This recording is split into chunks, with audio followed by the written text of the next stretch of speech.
Hello and welcome to another episode of the CompileSwift Podcast. I'm your host, Peter Whittam. In this podcast, we talk about everything related to Apple platforms and Apple development, including macOS, iOS, iPadOS, watchOS, tvOS, and any other OS they've invented this week. So with that, let's get on with the show. What's up, everybody, and welcome to another episode. So it's a bit of a news-filled episode this time around. We're catching up on a lot of the stories floating around at the moment and some new events, and let's get right into those. So there is an Apple event coming up on November the 10th, of course, which I'm sure you know about by now. We are hoping and expecting to see some new Macs based on the new Apple Silicon. This is going to be an exciting time, and it looks like it's also going to be, in line with the macOS Big Sur release, which is certainly a late arrival this year. It's not running late by a timeline. It's, Apple said later in the year, and that's where it is. But we normally expect to see them by now. But I think clearly it's been held up for, this new Apple Silicon that's on its way for the Macs. Now, along with that, I've been continuing to use the betas on a daily basis, and now the release candidate, interestingly, it's not going to be 11. It's looking like it's going to be 11.1 right now, or maybe it's 0.01. I don't recall, to be honest, but it's very stable for me. I got to say, I think it's hopefully going to be one of the more stable releases. I definitely won't be using it immediately on a daily production machine, but I will be upgrading my other machines and keeping tabs on what apps are compatible and, what apps are having some problems. So that's the first item. Right along with that, there are some supposedly leaked test results out on the web in various places I've seen. Apparently they indicate a rumored MacBook Air 13-inch model with the new A14X chip.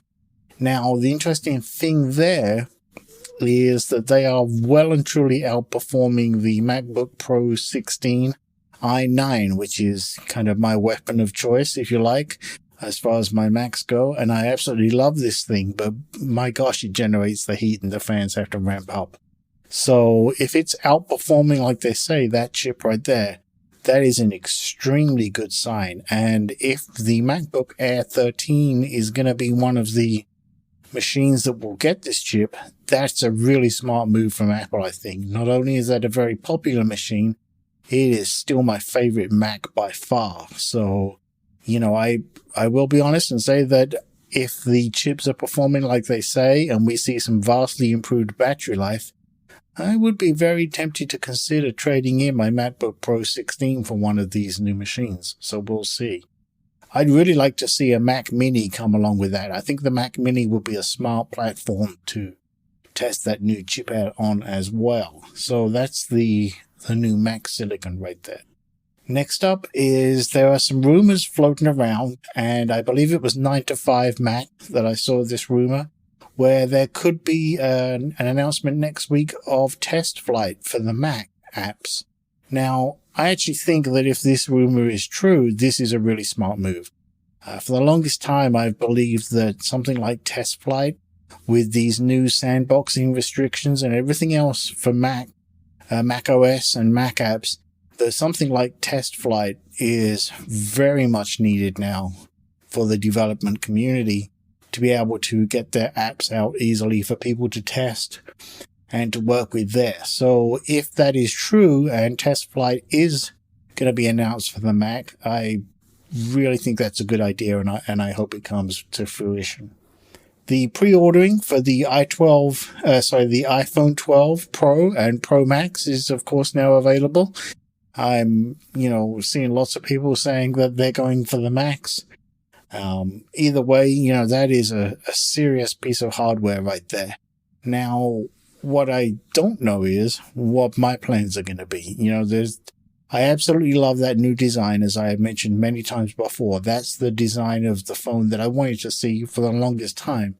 So I kind of got to figure out, do I want to upgrade, not only for the newer chips and everything else, but for that new design and, sort of take on paying for a new phone, I am due to replace my phone, but I don't know yet which way I'm going to go. Either way, those phones are getting expensive. Not that they're not worth it, but when I think about it, I use my iPad Pro way more than I use my phone. But, kind of both are a necessary evil for me, so I really don't know which way I'm going to go. I'd love to hear what you're going to do, though. Reach out to me on Twitter at CompileSwift. I would love to know which ones you're going to get. Be very interesting to find out. While I'm talking about Twitter, if you go to twitter.com/CompileSwift, I have a poll up there right now asking for people's opinions about live streaming, development and coding live streams. Do you watch them? Would you watch them? Or do you, think that they're kind of a waste of time and you just go to YouTube? I'd love to see some results there. They've been coming in. I'd love to see some more. So like I say, go to twitter.com/CompileSwift. It should be pinned at the top there, and go ahead and add your votes to that list. It's kind of some future project ideas I'm working on there, and I'd love to see what the community thinks. So that's pretty much the news this week, as far as, the world of Apple. Now, I do have pulled down the latest test version of Xcode as well. That's fixed some glitches that I was having some problems with, so I'm happy about that. And I will be probably using that on a more regular basis. The release candidate, they say you can use that to submit your apps now to the app stores. So that's always a good sign that that final release version of Xcode is very close to going out the door. I wouldn't be surprised if it's in line with the announcements next week for the Macs and everything else. It would make sense, right? You get the new Mac OS, the new hardware, so therefore Xcode would ship. It's going to be right in line there with this feature of, well, I say feature, it's kind of a hardware/system feature of being able to run iPhone and iPad apps on Mac OS. That's going to be very interesting to see. And we will definitely be talking about that in the future. I have some opinions on that, both good and bad. So I'm sort of preparing some notes, and we'll have a future episode on that. Time for a break.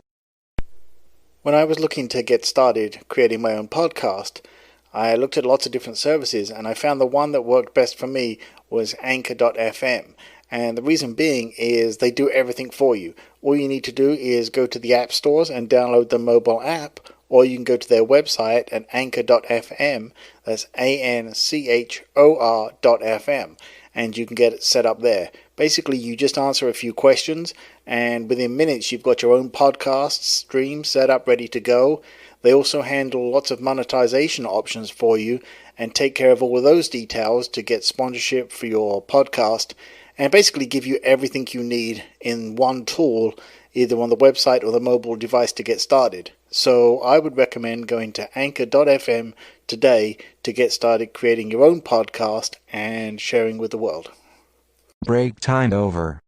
Coding-wise, not a lot going on my side because, it's been a busy week with other things. You may be aware of an election running that's finally finished in the US or about to. And this week I've been shipping a lot of production stuff, so I haven't really had as much of a chance to code this week, but I'm hoping that I can now turn my attention as we get to the end of the year and kind of shipping app releases starts to slow down a bit. And, the app stores, of course, have their closing times over Christmas as well. So it's always a good opportunity to sit back, upgrade the tool sets, and start to work through some sort of test code in the new versions. And that's my plan. I have a whole ton of new videos that I'm working on as well.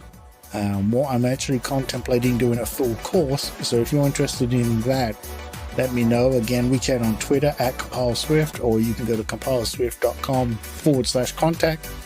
If you're interested, let me know. And with that, take care of yourselves, and I will speak to you next time.